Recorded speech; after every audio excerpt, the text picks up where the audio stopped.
안녕하십니까. 임상심리사 1급 시험을 준비하시는 수험생 여러분 반갑습니다. 저는 심리연구방법론을 맡은 김영준 교수입니다. 이번 시간에 2020년 임상심리사 1급 필기 기출문제 제1과목에 해당되는 심리연구방법론의 문제풀이를 하도록 하겠습니다. 저는 고급 심리치료와 이 심리연구방법론 두 과목을 맡았는데요. 10문제씩 나누어서 해보도록 하겠습니다. 2020년 문제부터 공개된 문제를 쭉 보니까요. 물론 이제 우리 문제집에 있는 것들, 우리 문제집에 있는 게 5개년치잖아요. 여기에 있는 것들을 보니까 중복되는 문제가 거의 없습니다. 그래서 상당히 다양한 심리연구 방법론의 문제들을 만날 수 있다. 이렇게 말씀드릴 수 있고요. 전반적으로 보니까 한 50% 정도는 조금 수월한 문제, 그리고 나머지 50%, 40% 정도는 좀 어려운 문제, 일명 통계가 곁들여진 문제들, 이런 문제들이 있는 것으로 판단이 되었습니다. 그래서 여러분들이 기본적인 것만 잘 숙지하셔도 충분히 과락 걱정은 안 하시고 60% 이상은 넘길 수 있겠다라는 생각을 해보았습니다. 저는 강의를 신청하신 여러분께 청소년 상담사 2급 자격시험에 상담연구방법론이라는 과목이 있습니다. 상담연구방법론의 기초라고 하는데요. 그 과목과 여기에 나와 있는 기출문제들과 상당히 매칭이 잘 됩니다. 그래서 그것을 올려드렸습니다. PDF 파일 자료와 강의를 올려드렸으니 그 내용들을 한번 쭉 점검해 보시면서 보시는 게 좋을 것 같고요. 거기 안에는 문제도 있습니다. 기출문제 확인학습이라고 해가지고 그런 내용도 있고 또 문제도 있는데요. 그 문제화되어 있는, 그러니까 문제로 담겨드린 그 문제는 안 푸셔도 됩니다. 그건 좀 너무 어려운 거니까 거기까지는 풀지 않으시고 그냥 기출문제 확인학습의 내용까지만 보시면 되는 거예요. 그러니까 그 PDF 파일 안에 있는 문제 형태는 보지 마시고 이론적인 부분들을 잘 정리하시면 좋을 것 같습니다. 자, 그러면 1번부터 10번 문제까지 전반부 문제를 보도록 하는데요. 2020년의 문제는 전반부가 좀 어려웠고요. 후반부는 조금 쉬웠던 것으로 판단이 됩니다. 자, 들어가겠습니다. 1번 문제는 상관에 대한 문제입니다. 상관에 대한 설명으로 옳지 않은 것인데, 자, 1번 문제 별표 쳐주시고요. 상관에 대한 문제를 좀 잘 냅니다. 똑같은 문제는 없다고 하더라도 상관에 대한 문제는 잘 나왔다라고 하는 것을 말씀드리는 것입니다. 두 변인 간의 관계를 보는 것이 바로 상관이에요. 상관인데 두 변인 간의 관계가 완벽해서 일치하는 경우 상관이 마이너스 1이 될 수 있을까요? 네, 이것을 우리가 이 플러스 1은 정적 상관이라 하거든요. 마이너스 1은 부적 상관이라고 해요. 부적 상관이라 하는데 피어슨 상관계수 감마는 마이너스 1에서부터 플러스 1 값을 갖습니다. 따라서 완벽하게 일치하는 경우라고 했잖아요. 완벽하게 일치하는 경우가 바로 플러스 1과 마이너스 1, 이 두 가지가 있는 거예요. 근데 이거는 방향이 같은 방향인 것이고, 방향이 같은 방향으로 완벽하게 일치하는 거고, 여기는 마이너스니까 다른 방향으로 완벽하게 일치하는 경우가 됩니다. 그래서 우리가 상관이 마이너스 1이 될 수 있다, 맞는 내용이 되는 겁니다. 이해되셨죠?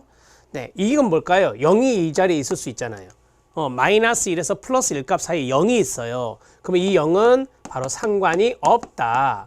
상관이 없다라고 하는 의미가 바로 0이다. 이렇게 말할 수 있어요. 하나의 변인이 한 단위 증가할 때 다른 변인도 한 단위가 증가하면 두 변인 간의 상관은 플러스 1이다 라고 합니다. 그러니까 두 개의 변인을 A, B라고 해볼게요. A가 증가하면 B가 증가한다. 이렇게 같은 방향이 되면은 정적 상관이 되는데, 이게 한 단위 증가할 때 여기도 한 단위가 증가됐잖아요. 정비례가 된 겁니다. 따라서 이것은 완벽하게 일치한 것과 연관성이 있어서 이럴 때는 플러스 1 값을 갖는다. 이렇게 정리할 수 있습니다. 자, 2번 지문도 맞습니다. 3번 지문. 피어슨 상관계수는 두 변인 사이의 곡선적인 관계의 방향과 강도를 측정한다. 곡선이 아니고 직선입니다. 곡선이 아니고 직선인데요. 우리가 이제 그래프로 나타낸다면 곡선일 때는 우리가 이제 이런 식으로 곡선이 나타낼 수 있잖아요. 이런 것들은 이제 반비례적인 요소가 있다. y는 x분의 1이라고 하는 것이 여기에 들어갈 수 있거든요. 직선적인 부분은 이렇게나 또는 이렇게 나타낼 수 있겠죠. 이게 직선 아닙니까? 그래서 뭐 만약에 이거 같은 경우는 y는 x 뭐 플러스 1이나 이런 값이겠죠. 따라서 이것은 정적 상관이다 라고 말할 수 있고요. 자, 이것은 한쪽이 증가하면 한쪽이 감소하는 거잖아요. 방향이 반대가 되는 거예요. 그래서 이것은 앞에서 말씀드렸던 부적 상관이다 이렇게 말할 수 있어요. 그래서 피어슨 상관계수는 두 변인 사이의 직선적인 관계의 방향과 강도 이런 것들을 측정하는 것이다 이렇게 말씀드릴 수 있습니다. 하나의 변인의 변화와는 무관하게 라고 했어요. 무관하게가 힌트예요. 그러면 상관이 없다라고 하는 거잖아요. 상관이 없다, 상관이 없어진다 라고 하는 거예요. 상관이 없어진다. 상관이 없는 게 무관한 거잖아요. 무관하게 다른 변인이 변한다면 두 변인 사이의 상관관계는 뭐에 가까워진다? 0에 가까워지겠죠. 제가 0은 상관이 없다 이렇게 말씀드렸으니까 무관하다면 0에 가까워질 것이다 이렇게 정리할 수 있겠습니다.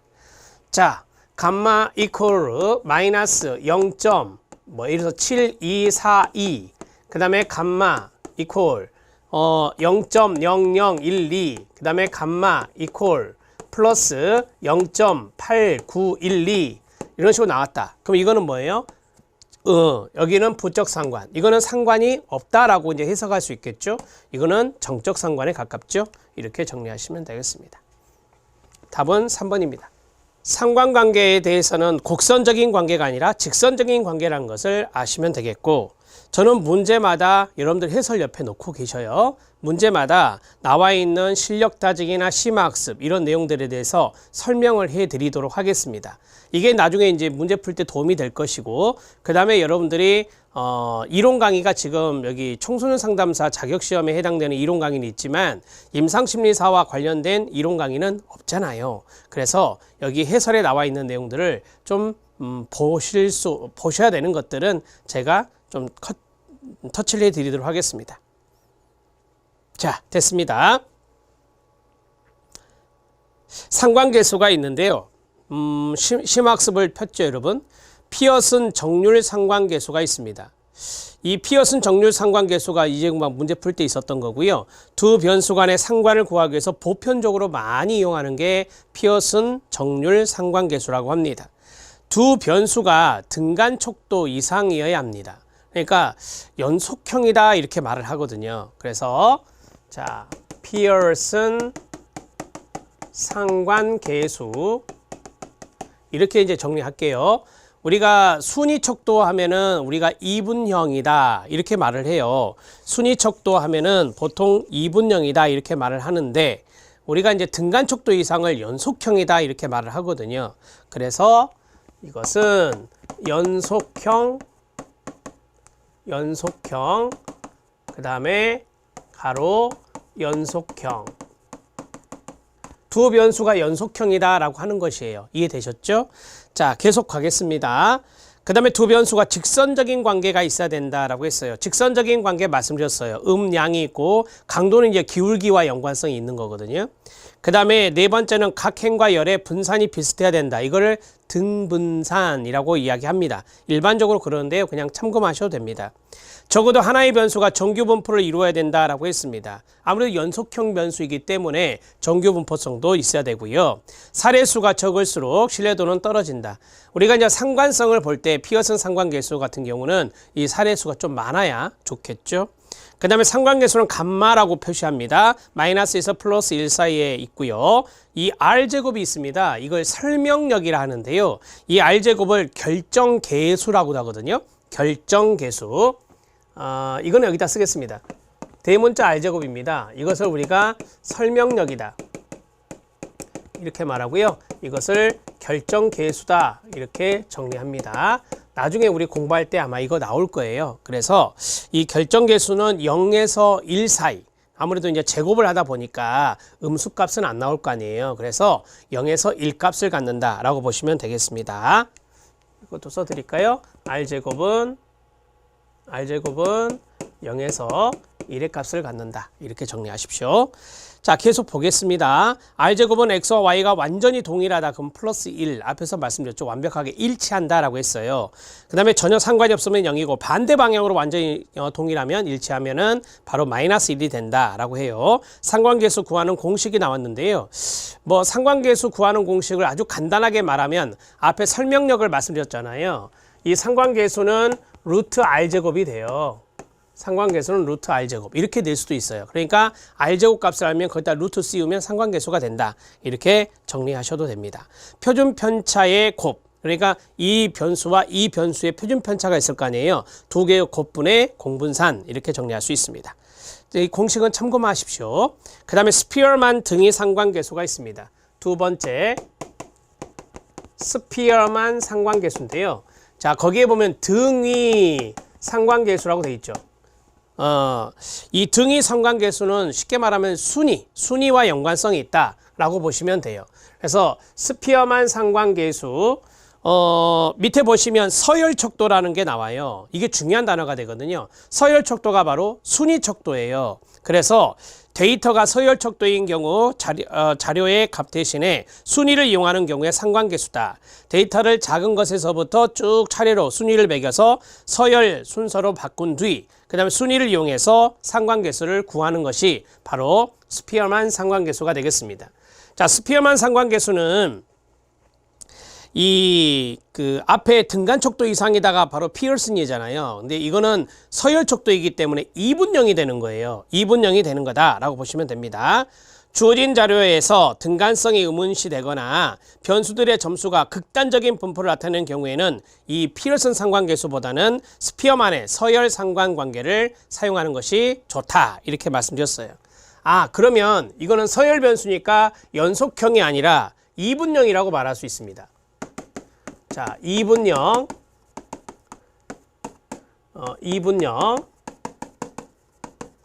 이분형으로 이야기할 때 이제 우리가 쓰는 건데요. 값의 순위를 매겨서 그 순위에 대해서 상관계수 값을 구하기 때문에 비모수적 방법이라고 이야기합니다.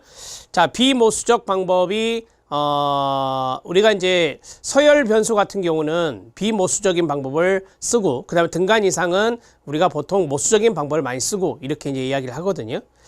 자, 그다음에 네 번째 스피어만 등이 상관계수는 피어슨 정류 상관계수보다 낮게 측정되는 경우가 있다. 이 두 가지를 비교해 놨잖아요.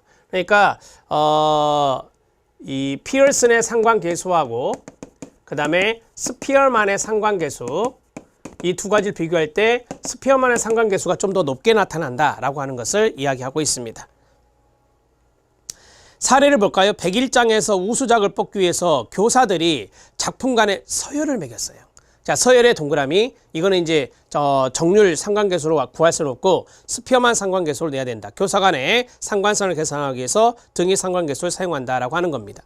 이 등위 상관계수는 로우를 표시합니다. 로우. 자, 여기 피어슨 상관계수는 감마였잖아요. 스피어만의 상관계수는 로우인데 이렇게 표시하면 돼요. 로우의 표기입니다. 이렇게 정리하시고요. 두 변수의 정규성을 따르지 않는다. 우리가 이제 앞에서 정규분포를 따르는 거, 한 변수가 정규분포를 따라야 되는 것은 바로 피어슨이었죠. 아무래도 이게 연속형이다 보니까. 근데 이제 이 두 변수가 정규성을 따르지 않는다라고 하는 겁니다. 요거는. 자, 정리가 됐고요. 그 다음에 스피어만 상관계수는 마이너스 1 플러스 1 값을 갖는데 순위를 보는 거예요. 순위가 완전히 일치하면 플러스 1이 되고 순위가 완전히 반대가 된다면 이것은 마이너스 1이다. 이렇게 정리할 수 있습니다. 순위와 연관성 있는 것은 스피어만이니까 이렇게 정리하시면 되겠죠. 그 다음에 켄달의 타우입니다. 여러분 2020년에 가장 마지막 문제 20번 문제가 이 켄달의 타우와 연관된 문제가 한 문제 출제가 되었어요. 이거는 20번 문제에서 풀 건데요.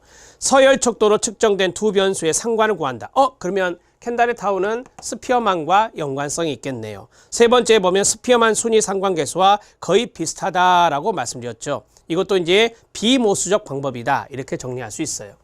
자, 여기에 보면 스피어만의 등이 2분형이니까 이거는 비모수적 방법.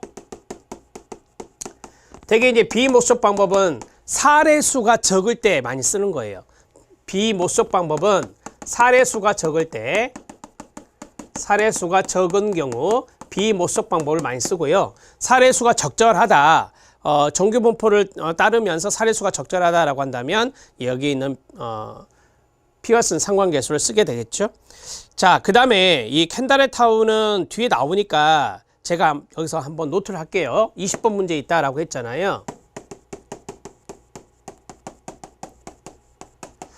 이 켄달의 타우에 해당되는 것은 첫 번째가 앞에서 말씀드렸던 비모수적 방법이에요. 비모수적 방법이어서 사례수가 적어요. 사례수가 적다.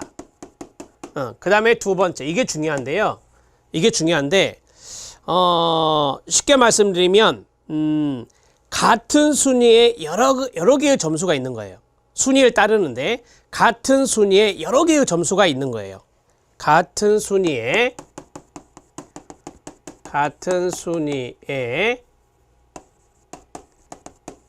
여러 가지 점수가 분포되어 있는 경우.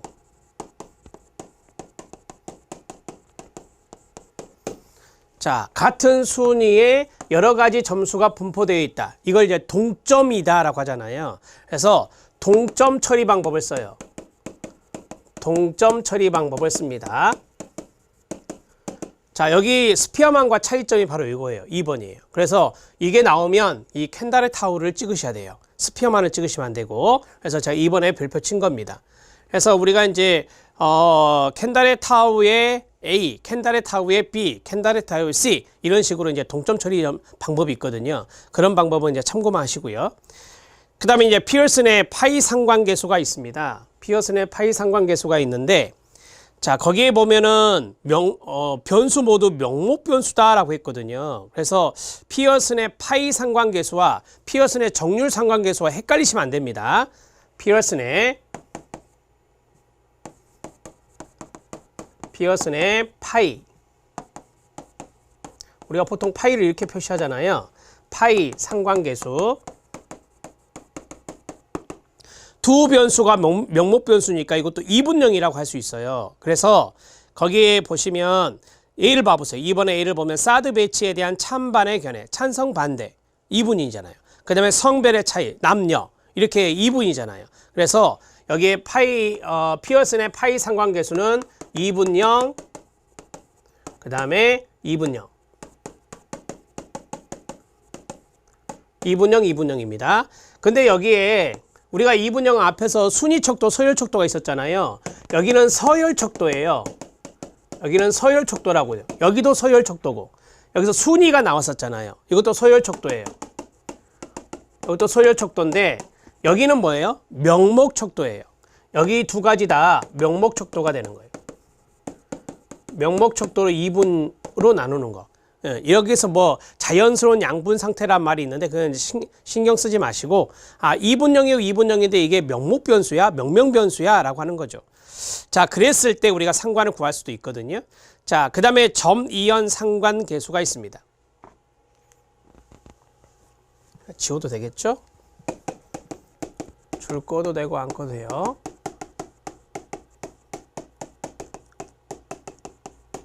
자, 점이연 상관계수가 있고 6번에 보면은 이연 상관계수가 있어요. 이 두 가지의 차이점은 뭐 양류, 양분 이렇게 돼 있는데 거기 밑에 보시면 독립변수가 있고 점이연에 그다음에 종속변수라고 하는 것이 있어요. 이 양적 변수가 바로 쉽게 말씀드리면 연속형이거든요. 그래서 간단하게 말씀드리면 앞에가 독립변수니까 2분형이 되는 거고요. 그 다음에 뒤에는 연속형이 되는 거예요. 이런 식의 변수가 세팅되어 있을 때 여기가 독립변수, 여기가 종속변수입니다. 독립변수가 앞에 오는 거니까. 그래서 독립변수가 2분형으로서 명목이 되는 거고요. 여기에서는 연속형의 변수가 들어가는 거죠. 이 두 가지의 관계를 볼 때 점이연 상관계수다 이렇게 말을 해요. 자, 이 점이연 상관계수 양류 상관계수라고도 하는데 그러면 이분 변수인 이 명목을 0과 1로 코딩을 해요. 0과 1로 코딩을 해서 그 다음에 피어슨 상관계수를 계산하는 거예요. 그래서 이것은 피어슨 정률 상관계수와 동일한 결과를 나타낸다 하고요. 그 다음에 이연 상관계수는 둘 다 연속형인 거예요. 양적 변수다라고 했잖아요. 그래서 자, 두 번째는 이연 상관계수인데 자, 이건 둘 다 연속형이에요. 여기 연속형이고 그 다음에 여기도 연속형이에요. 양적 변수라 했으니까 둘 다 연속형이거든요. 그런데 특이한 것은 뭐냐면 독립 변수를 임의의 기준에 의해서 이분을 해요. 그래서 쉽게 말씀드리면 이 연속형에 있는 변수를 이분용으로 임의적으로 바꾸는 거죠. 그렇게 해서 이분 변수를 이분화해서 사용하는 건데 그게 바로 독립 변수를 임의적으로 바꾼다 그랬잖아요. 요것을 이분용으로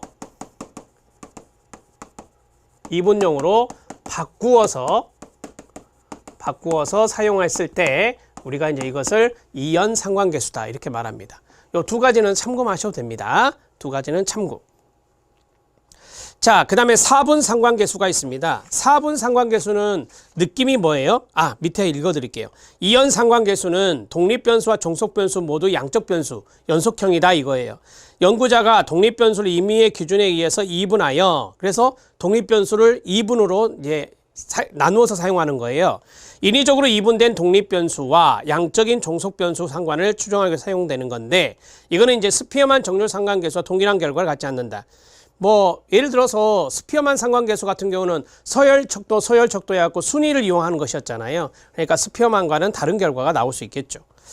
자, 그 다음에 4분 상관계수가 나왔는데 4분 상관계수는 우리가 이제 4개로 나눈다라고 보시면 돼요. 4분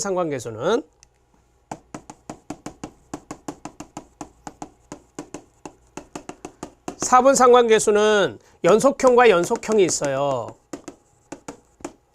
연속형과 연속형이 있는데 자, 여기를 이제 4분으로 나누려면 어떻게 되겠어요? 그렇죠. 여기를 2분형으로 나누고 여기도 2분형으로 나누는 거예요. 그러면 이게 이제 4분이 되는 거죠. 네 가지로 이제 4등분이 된다라고 하는 거예요. 그래서 4분 상관계수는 이렇게 낸다. 여기 보면 나와요. 거기에 보시면 두 변수 모두 연속형이 양적 변수이지만 임의로 두 개의 명목형 변수로 나누었을 때 사용하는 거다라고 했어요. 뭐 키, 작다, 크다, 그 다음에 몸무게, 가볍다, 무겁다 이런 식으로 이제 두 개씩 나누는 거죠. 그래서 4분 상관계수를 구할 수 있는 겁니다. 뭐 이 정도만 정리하시면 되겠습니다. 개념적인 부분만 좀 알아놓으시면 돼요. 자, 1번의 답을 3번으로 처리했고 좀 시간이 걸립니다. 제가 이제 중간에 너무 시간이 많이 걸릴 것 같다라고 한다면 중간에 자를 거예요. 뒤에 부분이 문제가 좀 쉬우면 좀 앞당겨서 할 수 있는 거니까 꼭 10번까지 안 할 수도 있다는 것 말씀드립니다. 시간으로 나누겠습니다.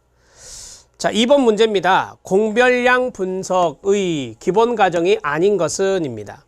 자, 이 공별량 분석의 동의어가 공분산 분석이라고 해요. 공분산 분석이라고 하거든요. 우리가 이제 이것을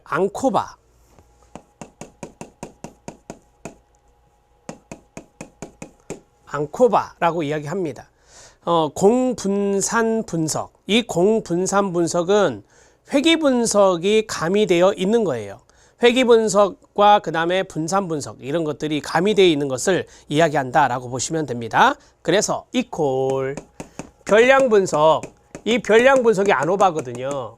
별량 분석이 분산 분석 아노바예요. 이것과 회귀 분석을 결합시켜 놓은 것. 이게 바로 공분산 분석이다. 이렇게 이야기합니다.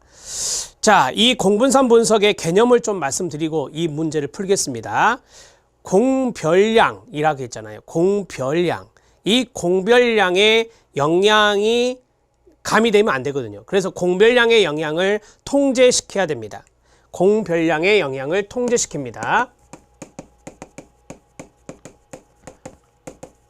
공별량의 영향을 통제시킨다. 그러면 분산 분석에서 통제시키냐, 회귀 분석에서 통제시키냐. 회귀 분석에서 통제시키는 거죠. 회귀 분석할 때 공별량의 내용을 통제시키고 우리가 이제 회귀 분석을 돌리는 거니까 회귀 분석을 활용하는 거예요. 회귀 분석을 활용하는 것이고, 그 다음에 두 번째는 이제 영향을 통제를 했잖아요. 영향을 통제하고 나서 이제 분산 분석을 봐야 돼. 분산 분석은 집단 간의 차이를 검증하는 거거든요. 그래서 공별량 영향 통제 후 분산 분석을 통해서 분산 분석으로 집단 간의 차이를 검증하는 겁니다. 이렇게 보시면 돼요. 되게 분산 분석은 별량 분석이라고도 하는 아노바라 이렇게 말씀드렸잖아요. 이것은 집단 간의 차이를 보는 거예요. 집단 간의 차이. 그래서 F검정 같은 경우는 세 집단 이상의 차이를 볼 때 많이 쓰는 거잖아요. 그래서 여기에서 이제 F검정, F값이 나온다라고 보시면 되고요. 이 F값을 가지고 집단 간의 차이를 보는 것입니다. 이렇게 정리하시면 되겠습니다. 자, 그 다음에 이 문제는 공별량 분석의 기본 가정이다라고 했는데요. 우리가 보통 인과관계 보는 설계가 실험 설계 아닙니까? 그래서 실험 설계와 연관되어서 공별량 분석을 하는 기본 가정도 있어요. 그것은 놔두시고요. 자, 첫 번째, 각 집단 간의 분석을 한다 그랬으니까 각 집단의 모 집단 별량이 동일해야 된다라고 했어요. 여러분들 해설해 보시면 뭐가 나와요? 거기에 보면 동별량성이 나와요. 이게 바로 그겁니다. 동별량성. 모집단의 별량이 동일해야지 한 모집단의 별량을 엄청 크고 하나는 작고 그러면 이것도 문제가 되는 거 아니겠습니까? 자, 그 다음에 두 번째, 매개변수와 종속변수 간의 선형적 상관관계가 있어야 된다라고 했어요. 자, 매개변수가 있고 종속변수가 있는데 선형적인 상관관계가 있어야 된다. 여기서 이제 우리가 그림을 잠깐 그리면 이게 독립변수다, 이게 종속변수다, 여기가 매개변수라고 하잖아요. 그림을 이렇게 그리잖아요. 이렇게. 그랬을 때 이 매개변수와 종속변수 간에 이 두 가지의 관계에 선형적인 상관관계가 있어야 된다라고 하는 겁니다. 근데 여기서 조심해야 될 것은 뭐냐면 이게 이제 공별량이라고 할 수 있어요. 이게 공별량의 요소가 됐죠. 왜? 영향을 끼치는 거니까. 그래서 공별량과 독립변수의 교호작용이 있어서는 안 된다라고 해요. 그게 바로 요거거든요. 요 두 가지의 교호작용. 여기 보면 상호작용 효과란 말이 있어요. 그게 바로 교호작용이거든요. 그래서 여기에서는 교호작용이 없어야 한다. 상호작용이 없어야 한다라고 하는 겁니다. 자, 이것도 공별량 분석의 전제조건 중에 하나예요. 자, 그래서 여기 3번 상호작용 효과가 유효해야 된다. 여기는 X가 되는 겁니다. 이렇게 정리할 수 있죠. 자, 그 다음에 네 번째 들어가죠. 각 집단의 회귀계수가 동일해야 된다라고 했어요. 그러니까 여기서 각 집단이라고 하니까 좀 많이 헷갈리시는 것 같은데 각 집단은 우리가 실험 설계와 통제 집단이 할 때 실험 설계할 때 실험 집단과 통제 집단이 있잖아요. 그럼 이 집단들에 대해서도 생각해 볼 수도 있고 그 다음에 우리가 세 집단이 있다. 그러면 그 세 집단을 비교한다. 그럴 때 각 집단의 회귀계수가 나올 건데 회귀 분석을 한다 그랬잖아요. 이런 것들이 동일해야 된다라고 하는 것입니다. 자, 그러면 밑에 실력 따지기를 먼저 한번 봐주실래요? 거기에 보면 무선 추출이 있어요. 표본들은 무선적으로 추출한 독립적이어야 된다. 이게 바로 표본의 독립성을 말하는 거예요. 표본의 독립성.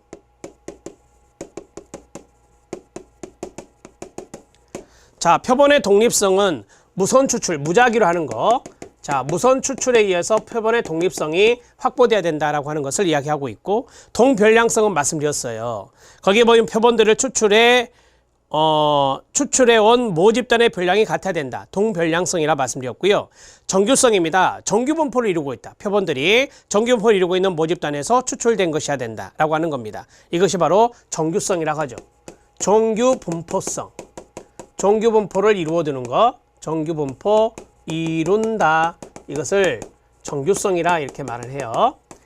자, 여기 1번은 여기 있기 때문에 제가 안 썼어요. 이 두 가지만 더 알아놓으셔라 이 말입니다. 공별량 분석의 기본 과정을 하기 전에 이걸 좀 아시면 돼요. 회귀 분석을 돌려? 회귀 분석을 돌리니까 각 집단의 회귀 개수가 동일해야 된다라고 하는 것이고, 그 다음에 두 번째, 이 공별량 영향을 통제를 시킨다라고 했잖아요. 통제시키고 나서 우리가 집단 간의 차이를 검증하는 것이 바로 공별량 분석, 공분산 분석이기 때문에 매개 변수와 종속 변수 간의 선형적인 상관관계, 이런 것들이 있어야 된다. 대신 이 독립 변수와 공별량 분석, 독립 변수와 공별량 분석, 통제해야 되는 공별량 분석이요, 그것과는 교호작용이 있으면 안 된다는 거예요. 이 두 가지는 선형적인 상관관계가 있어야 되는 것이고, 이 두 가지는 선형적인 상관관계가 아닌 교호작용, 그것이 있어서는 안 된다라고 하는 것을 이야기하고 있습니다. 자, 그래서 3번 상호작용 효과가 유효된다. 그게 아니라고요. 독립 변수와 공별량 분석 안에 상호작용 효과가 없어야 된다. 이렇게 정리가 돼야 돼요. 그래서 세 번째가 잘못된 것입니다. 이렇게 해서 정리하시고요. 자, 그러면 시험에 나올 수 있는 것 한 가지가 뭐냐면 정규 분포성 가정에 대한 겁니다. 정규 분포를 가정하는 방법들이 여러 가지가 있어요. 자, 여러분 밑에 실력 따지게 보시면 그 내용이 나와 있거든요. 제가 전반부는 조금 어렵습니다 라고 말씀을 드렸어요. 자, 실력 따지기를 잠깐 보시면 QQ 플러스 있습니다. 이거는 이제 그래프를 이용한 거예요. 그래프를 이용해서 시각적으로 정규 분포를 보는 거거든요. 그래서 그래프를 그려서 정규성 가정이 만족되는지를 시각적으로 확인하는 겁니다. 그러면 이 해석이 상당히 시각적으로 정규 분포는 이렇게 좌우 대칭의 종 모양을 가정할 수 있는 거잖아요. 그래서 여기가 이제 평균, 그 다음에 중위수, 최빈치가 같은 값을 갖는 거죠. 평균이 0이고 표준 편차가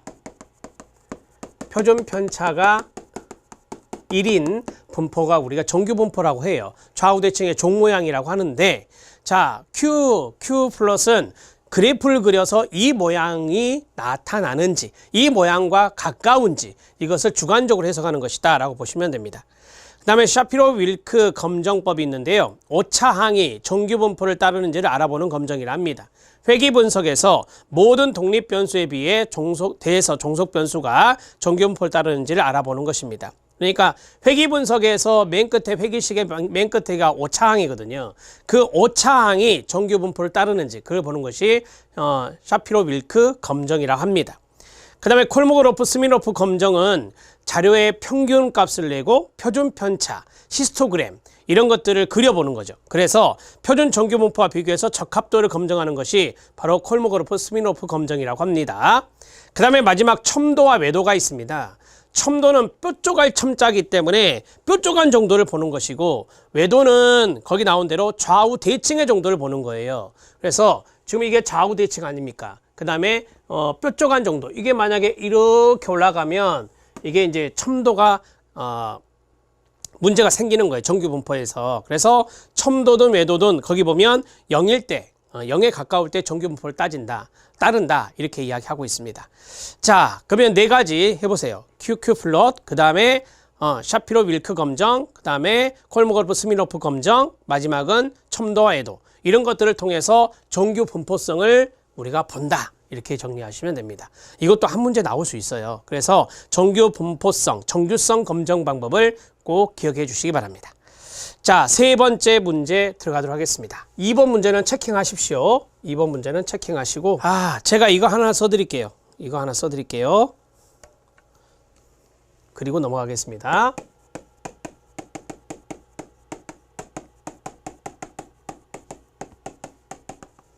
공별량 분석의 가정, 이렇게 해서 모두 다 5가지가 있는데, 첫 번째 독립변수. 자, 독립변수 최소 2개는 범주형이다.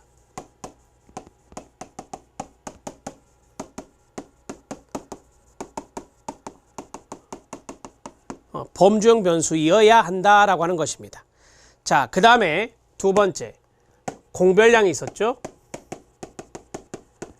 공별량 변수와 그 다음에 종속 변수는 연속형 변수여야 됩니다. 그래서 앞에서 매개 변수와 종속 변수 간에는 선형적인 상관관계가 있어야 된다.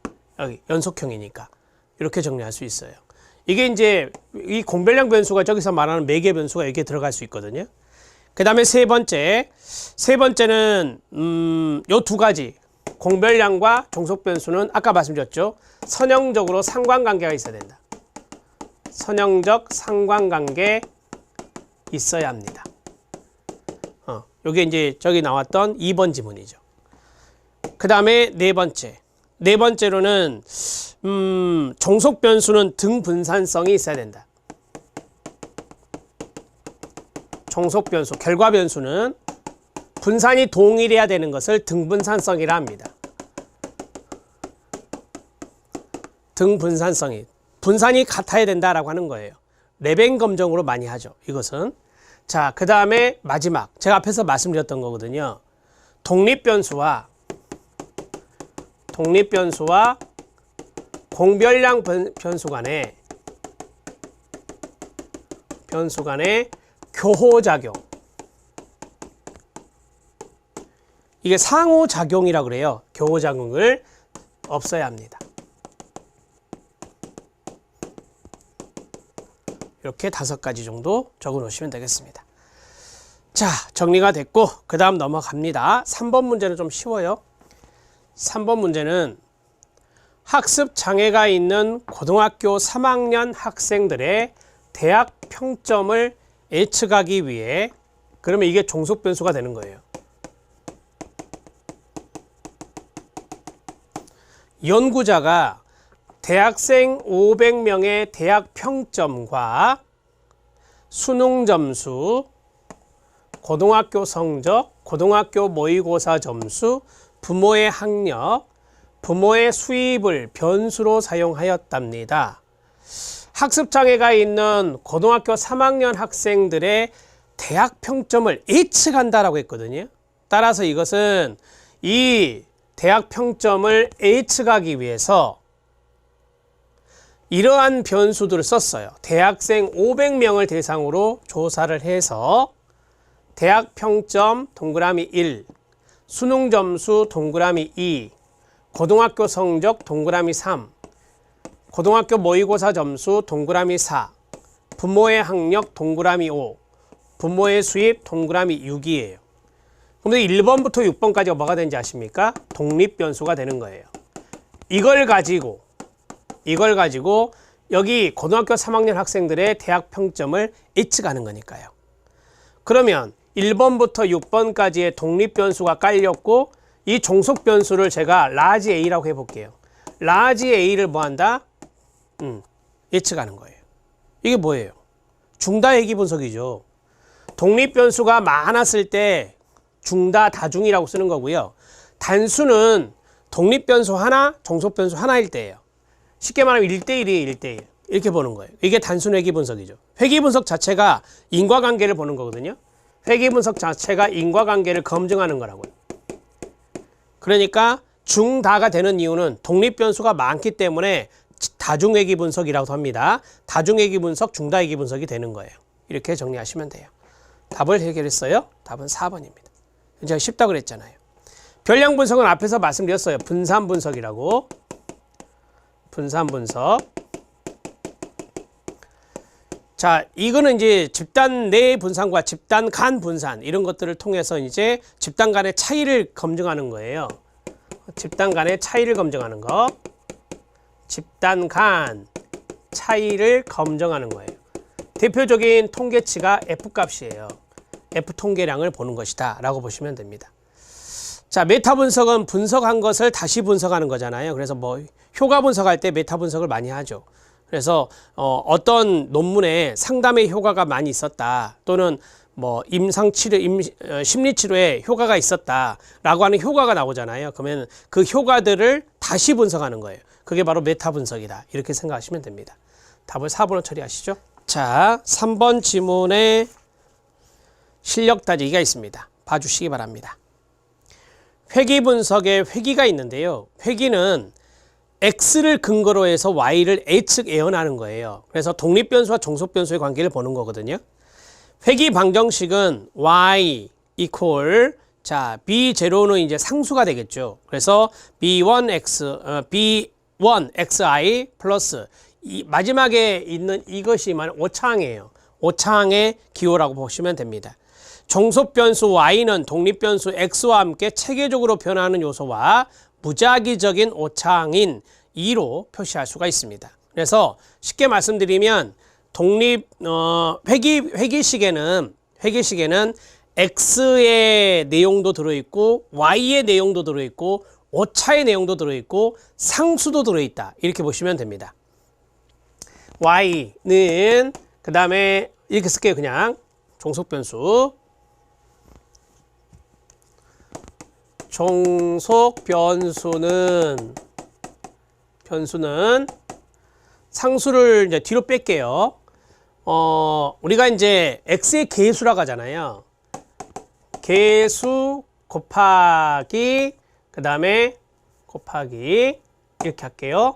x가 있다.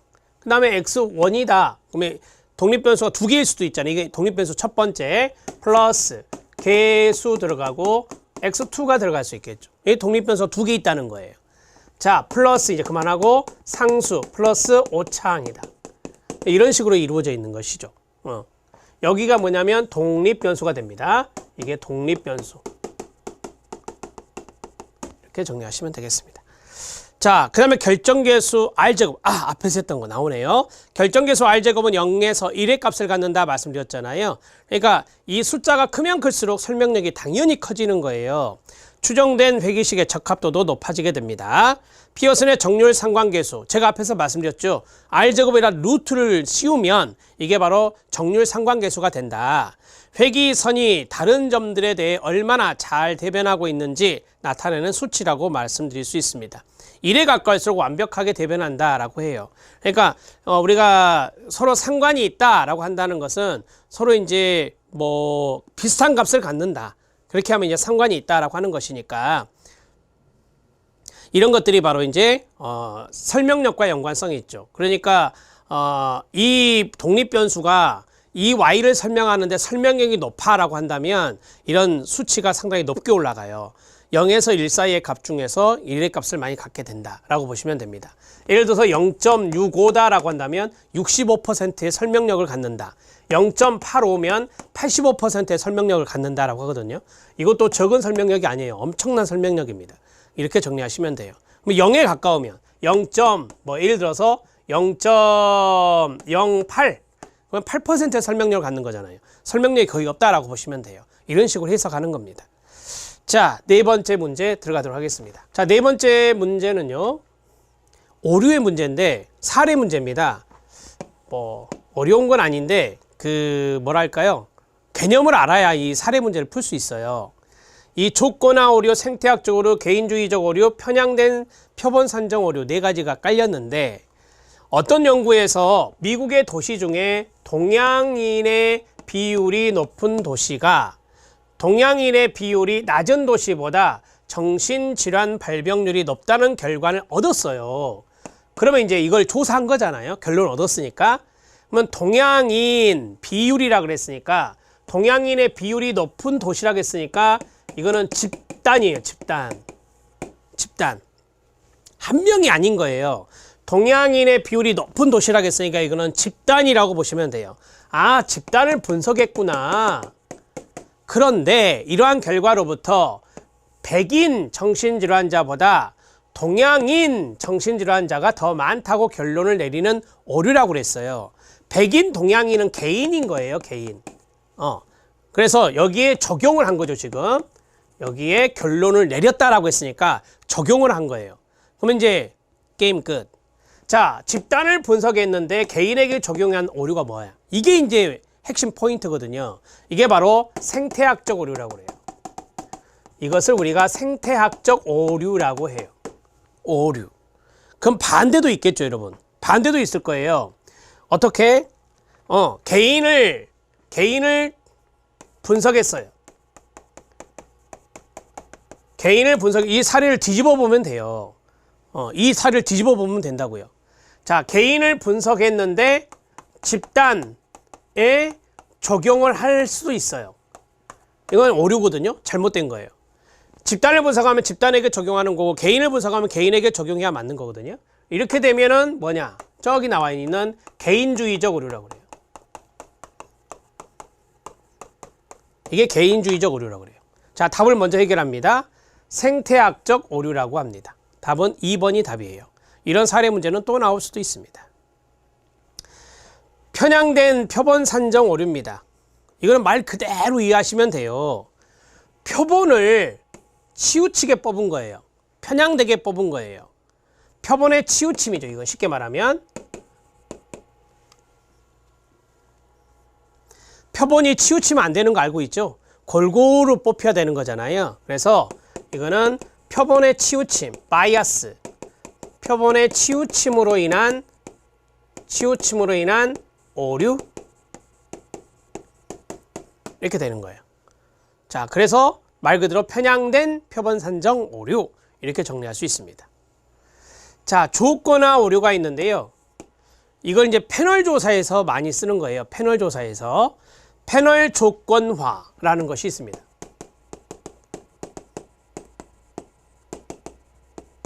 패널 조건화.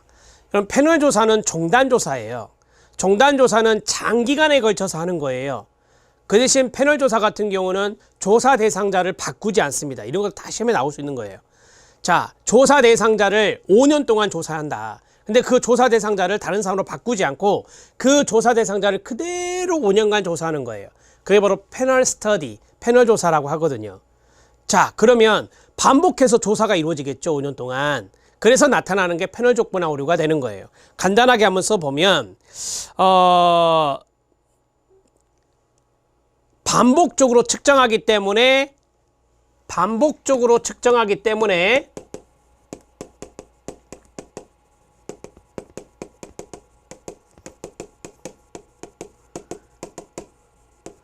여러 번 조사한다는 거잖아요. 그래서 다음 조사에 이런 것들이 그 전에 것이 일종의 조건화가 된 거예요. 그래서 나타나는 오류예요. 그래서 이게 바로 응답상의 변화가 나타날 수 있다. 응답상 변화가 나타나는 경우. 이게 좋은 게 아니에요. 패널 조사의 단점이에요, 단점. 패널 조사의 단점이다. 이렇게 보시면 돼요. 자, 저는 될 수 있으면은 나머지 선택지도 설명해 드리려고 하고 있어요. 그렇게 할 거고 앞으로 수업도 이렇게 하나씩 말씀드릴 때마다 좀 써놓으시면 도움이 되겠습니다. 포스트잇에 쓰세요. 그래서 붙이시고요. 답은 2번입니다. 자, 5번 문제 들어갈게요. 5번 문제는 그냥 간단하게 외우셔도 되는데요. 모평균, 모분산이 알려지지 않은이에요. 자, 이게 중요한 거거든요. 이게 중요한 거예요. 모평균과 모분산을 몰라요. 그랬을 때 정규 모집단의 모분산에 대한 가설 검증에 사용되는 검정 통계량으로 적합한 건 뭐냐? 자, 모평균도 몰라, 모집단의 평균을 몰라, 모집단의 분산도 몰라. 그랬을 때 쓰는 방법은 카이제곱입니다. 카이제곱 통계량. 이걸 카이제곱이라고 읽어요. 카이제곱 통계량입니다. 자, 많이 보셨죠? T값, T 통계량, G값, 그 다음에 앞에서 말씀드렸던 F 통계량. 요것들은요, 요 세 가지는 모평균과 모분산을 알고 있을 때입니다.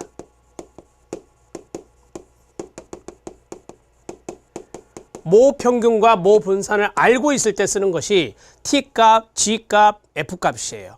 자, 이 카이제곱 통계량, 카이제곱은 바로 말 그대로 모평균, 모분산 알려지지 않았을 때 쓰는 방법이다. 이렇게 말할 수 있습니다. 자, 이거 말고 또 다른 것도 말씀을 좀 드리겠습니다. 이 카이제곱 검증이라 하거든요. 카이제곱 검증은 자료가 빈도로 주어졌을 때 쓰는 거예요. 빈도. 그러면 빈도라고 한다면 명목 척도겠죠. 예를 들어서 남자가 전체의 60%, 여자가 전체의 40% 이렇게 빈도 아닙니까? 빈도 분석할 때 그런 거 나오잖아요. 그래서 자료의 빈도가 주어질 때 이 빈도는 명목척도라는 거예요. 즉 명목척도일 때 쓰는 것이 바로 카이제급 검정이에요. 아주 단순한 검정이라고 보시면 돼요. 수준이 높진 않은 그러한 단순한 검정이라고 보시면 됩니다. 자, 그 다음에 우리가 이제 이 검정은 두 가지의 검정이 있다라고 하거든요.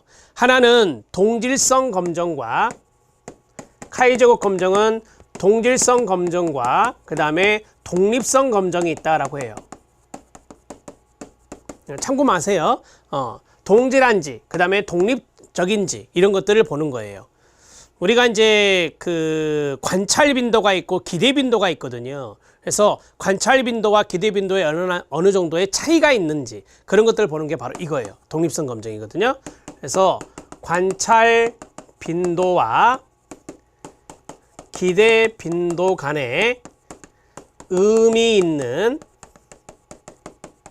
차이가 존재하는지 그것을 보는 것. 만약 의미 있는 차이가 있다라고 한다면 독립성이 있다라고 말할 수 있는 것이죠. 이렇게 해서 보는 것입니다. 자, 이 정도는 카이제급 검정의 이 정도는 좀 알아두셔야 되니까 물론 이 문제를 푸는 것도 중요하지만 이 정도도 좀 정리를 해 놓으시면 좋을 것 같아요. 자, 됐습니다. 답을 3번으로 처리하시면 되고요. 이건 좀 중요하니까 말씀을 좀 드리고 싶어요. T값이 있잖아요. 이게 독립표본 T검정이란 게 있거든요. 독립표본 T검정이 있어요. 자, 독립표본 T검정은 두 집단 간 비교예요.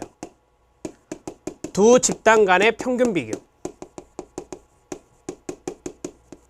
이렇게 알고 계시면 되고요. 그 다음에 F통계랑 있잖아요. 여기는 셋 이상 집단 간의 비교예요. 집단 간의 비교를 할 때 쓰는 거다. 그래서 두 집단 간의 평균 비교를 한다면 T통계량을, 그 다음에 셋 이상의 집단 간의 비교를 한다면 F값을 이용한다. 이 정도는 좀 기본으로 알고 계시면 좋겠습니다. 자, 5번 문제까지 해결했고요. 5번의 답은 3번입니다. 6번 문제 들어갈게요. 이것도 외우시면 돼요. 거트만 척도 이퀄 재생 가능 계수. 이렇게 외우시면 돼요. 거트만 척도는요. 거트만 척도는 단일 차원으로 척도를 구성하는 거예요. 하나 더. 강도에 따른 서열화예요.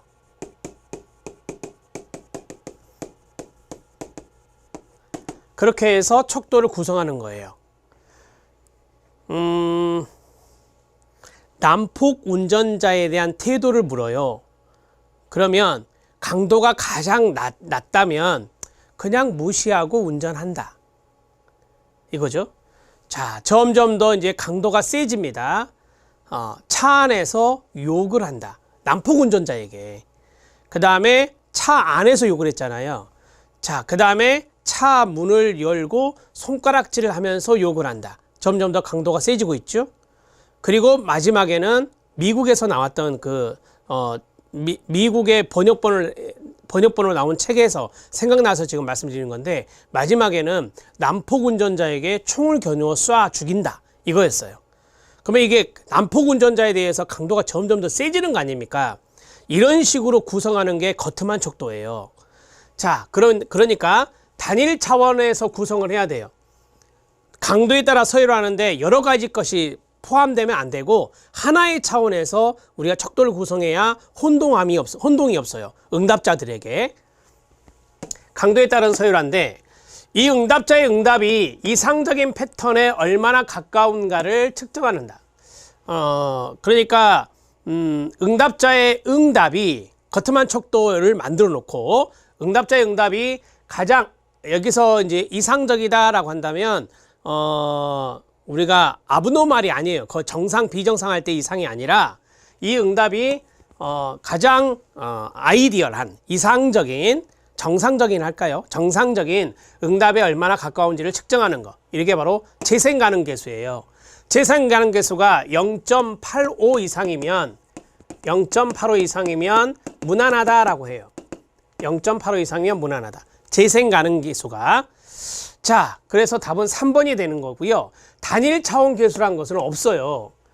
이해되시죠? 그 다음에 최소 오차계수 이것도 없고요. 그러니까 단일 차원계수나 최소 오차계수 이건 신경 쓰지 마시고, 자, 그 다음에 스케일로그램이 있습니다. 스케일로그램은 밑에 해설에 나오죠.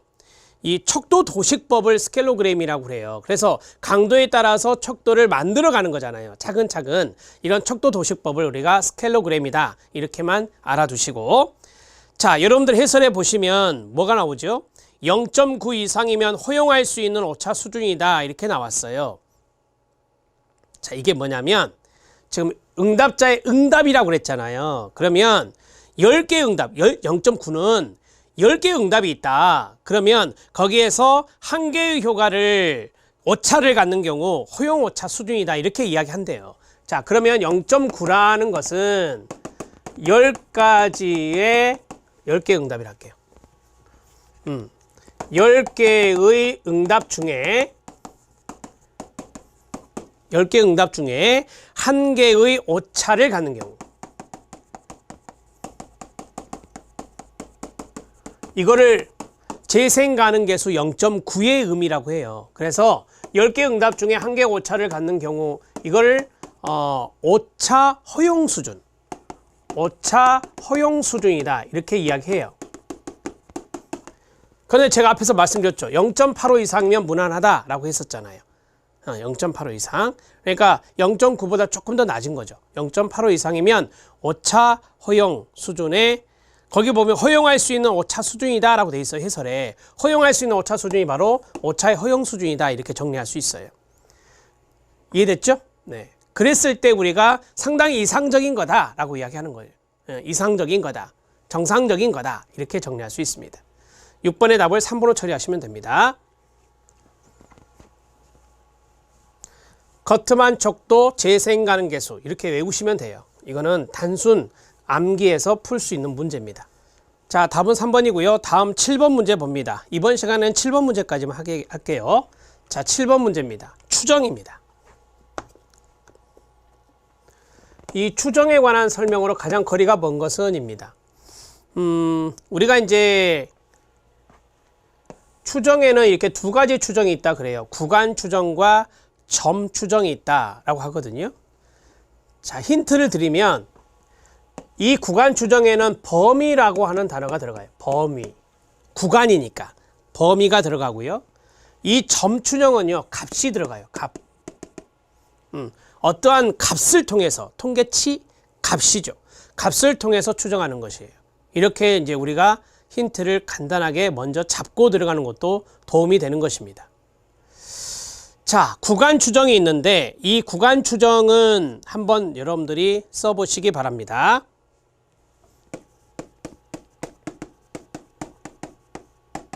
이 구간 추정은 범위를 제시합니다. 그래서 그 범위 내에 평균값이 있을 확률, 이런 것들을 구간 추정이다라고 합니다.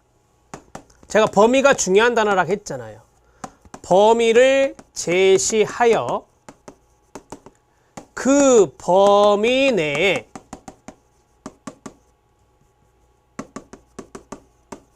평균값이 있을 확률, 이거를 추정하는 겁니다. 그게 바로 말 그대로 구간 추정이 됩니다. 문제에 보니까 점 추정이 나왔거든요. 이 점 추정은 모수는 이 모 집단에 대한 어떤 그 기대값 이런 것들을 이제 모수치, 모수 이렇게 말하거든요. 모 집단과 연관성 있는 것입니다. 그래서 모수를 하나의 값으로 측정하는 겁니다. 모수를 하나의 값으로, 이게 중요하다 그랬잖아요. 추정하는 겁니다. 그게 바로 점 추정입니다. 이렇게 정리할 수 있어요. 자, 그러면 한번 문제 풀어볼까요? 구간 추정은 0가설 하에서, 우리가 이제 가설을 검증할 때 0가설을 먼저 설정하고 그것에 의해서 연구가설을 기각하느냐 채택하느냐 그게 나오는 거잖아요. 그래서 0가설 하에서 모수치의 범위를 알려준다. 이게 맞죠. 범위 중요하다 그랬어요. 점 추정입니다. 0가설 하에서 모 집단 평균의 범위를 알려준다. 범위 나왔네요. 그러면 점추정하고 안 맞죠. 이해되시죠? 범위가 나오면 제가 구간 추정과 연관성이 있다 이렇게 말씀을 드렸으니까요. 그러면 점 추정과 구간 추정 모두 이 가설 검증에 쓰인다 말씀드렸는데요. 제가 가설 검증에 쓰인다라고 하는 것은 영가설을 설정을 하고 그 다음에 영가설에 대해서 검증을 하고 그 다음에 연구가설의 기각 또는 채택으로 결론을 내는 것이잖아요. 이런 것들이 우리가 가설을 설정하고 검증하는 절차잖아요. 여기에서 우리는 점 추정도 하고 구간 추정도 할 수 있다. 이렇게 보시면 돼요. 자, 지 통계량에 의해서 그럼 이건 뭐예요? 통계 값이잖아요. 통계 값이에요. 지 통계량은 통계치와 동의해요. 그래서 통계 값을 말해요. 지값 이렇게 말하거든요. 앞에서 나왔던 지값이에요. 이 지값에 의해서 가설을 추정한다. 이건 점추정이겠죠. 값과 연관성이 있는 것이니까. 그러니까 모수를 지값으로 추정하는 거예요. 여기 4번 지문에 의하면. 따라서 이것은 점추정 맞아요. 답은 2번이 돼요. 어렵지 않죠? 네, 구간 추정은 범위를 제시해서 그 범위 안에 평균값이 있을 확률을 보는 것을 그걸 추정하는 것이 구간 추정이고 점 추정은 모수가 있는데 그것을 어떤 값으로 지값이 나왔는데 지 통계량 이것을 가지고 우리가 추정할 수 있잖아요. 그러면 이런 것들이 바로 점 추정이다. 이렇게 정리할 수 있습니다. 아래 해설은 각각에 대해서 쭉 설명을 해놨는데 이 내용들을 한 번씩만 읽으시면 되고 제 설명을 그냥 받아들여서 범위가 나오면 구간 추정, 값이 나오면 바로 점 추정이구나. 이 두 개 다 가설 검증할 때 영가설 설정하고 그걸 검증해서 연구가설 채택할 것이 기각할 것인지 그거를 보는데 쓰는 거구나 라는 것만 아시면 되겠네요. 그렇죠? 네, 여기까지입니다. 다음 시간에 8번부터 들어가도록 하겠습니다. 너무 길어지면 또 지루하시니까 제가 여기서 한번 자르겠습니다. 8번부터 다음 시간에 뵙겠습니다. 수고하셨습니다.